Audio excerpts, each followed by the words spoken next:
Kaibigan, welcome back. Tapos na ako muna, ngayong araw na to, tapos na ako magtanim ng mga halaman namin. Nakita ko itong ampalaya, ito yung huli kong nagawa. Hindi ko natapos, ipapatuloy ko na lamang yung iba. Gusto kong ibahagi sa inyo kung paano ako magtanim. Hindi ito yung pinakang-best dahil may mas magaling pa sa ating magtanim kundi yung ating mga magsasaka, mga nagtatanim talaga sa atin sa Pilipinas. Kaya kung nanonood kayo, sana ibigyan nyo ako ng tip at kayong mga nasa Pilipinas na alam pong itong inyong hanap buhay o dito kayo magaling, may bakuran kayo kung saan kayo nagtatanim dito ng ampalaya. Dito sa lugar namin sa Canada, kung saan may tunay na winter, ay may kailangan panahon na kailangan namin magtanim para maani namin o maputi ang mga putas o mga gulay namin dito tulad ng kamatis, ampalaya, okra, talong, kung ano nandiyo sa inyo, sa atin na tinatanim na nakapagtanim din kami dito, ngunit limitadong oras namin, ilang buwan lang. Para sa inyo to, ipapakita ko sa inyo. Pro video ko kaya sana hindi masyadong malabo or madilim. Ito kasi yung magandang kung wala akong mikropono, ito yung magandang pick up ng mikropono niya nasa harapan ko. Ito yung ating ampalaya. Ito yung kakaibang uri, wala yata nito sa atin. Ito yung puti, mahabang puti ito. Sa atin ay berde, diba? Ito yung may pagkaputla, pero ganun pa rin ang lasa, ganun din, mapait din siya. At masustansya din ang kanyang mga dahon.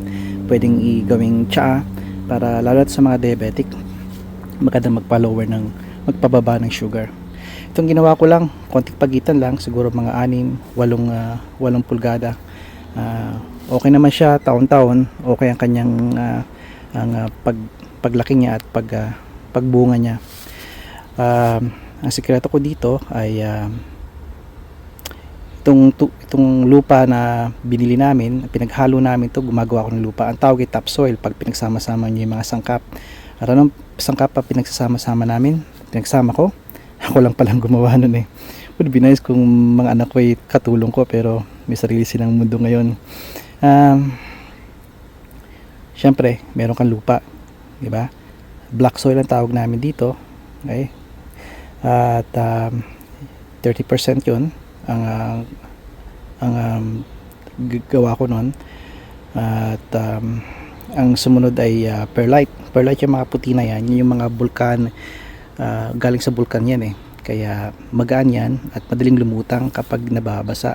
Kaya maganda yan, hindi yan na-prevent yan na bumigat ang black soil. Mabigat kasi ang black soil lalo na nabasa siya, at patuloy na pagbasa niya, pagdidilig nyo, nakokompact siya, talagang parang semento na lupang parang putik.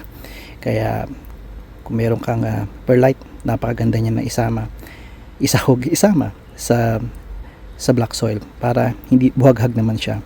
Alam niyo naman, mga halaman gusto nila yung sugat, hindi nasasakal, di ba? Kailangan buhaghag. At syempre, yung sikreto ko, compost. Pag may compost ka, ay halo ng black soil at perlite ay compost.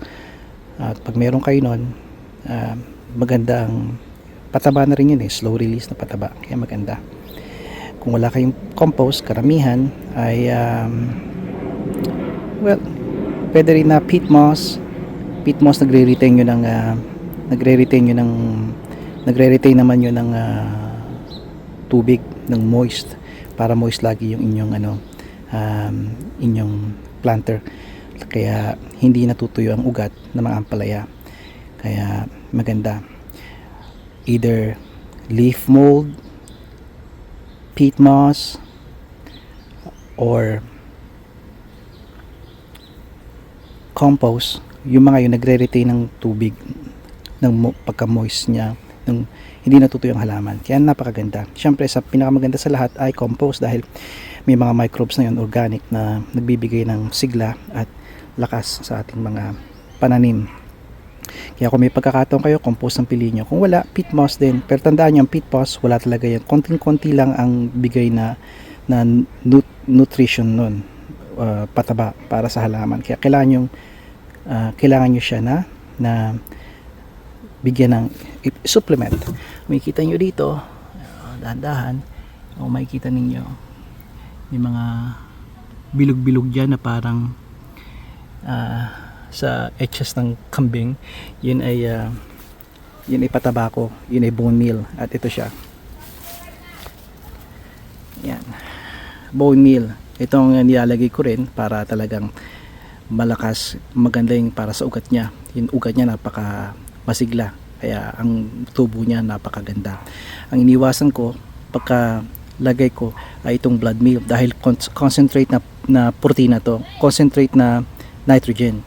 Kaya kapag nilagay ko yan dito, may chance na masunog sila dahil concentrate nga yun. Organic silang dalawa, pero masyadong concentrate ang blood meal. Kaya bone meal lang ang gamit ko.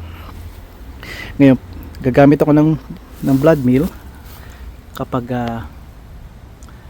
alam ko na malakas na naka-recover na sila, at ilalagay ko lang sila sa malayo sa kanilang ugat para sa ganon hindi sila masunog. Ngayon sa huling video ko makikita nyo naglagay ako ng bone meal doon, dahil nagpo-focus ako sa pag-video, nakalimutan ko, memory muscle kaibigan, nailagay ko ay bone meal nga dapat, pero nailagay ko rin ang blood meal. Kaya nung nakita ko at na-review ko yon, ginamot ko yon, tinanggal ko yung blood meal, inulit ko ulit, at syempre nilayo ko lang yung blood. So far okay naman yung mga ating halaman, papakita ko sa inyo mamaya. Alright, yun lang kaibigan, a little tip. Wala nating patagalin to, at yun, sana tuloy-tuloy ang pagtatanim nyo rin. Nakikita nyo to, libre to. Tingnan natin kung anong itatanim natin. Meron pa tayong ampalaya, nakikita ninyo, yan naman na yung traditional na nakikita nyo sa atin, mahaba, kulay berde. Ito naman maputla, kulay berde, pero pareho ng pait, at pareho sila ng ganda ng pareho ng dahon. Pwede nyong ihalo sa yung tinola, munggo, at kung ano man. Kaibigan, hanggang sa muli, padayon.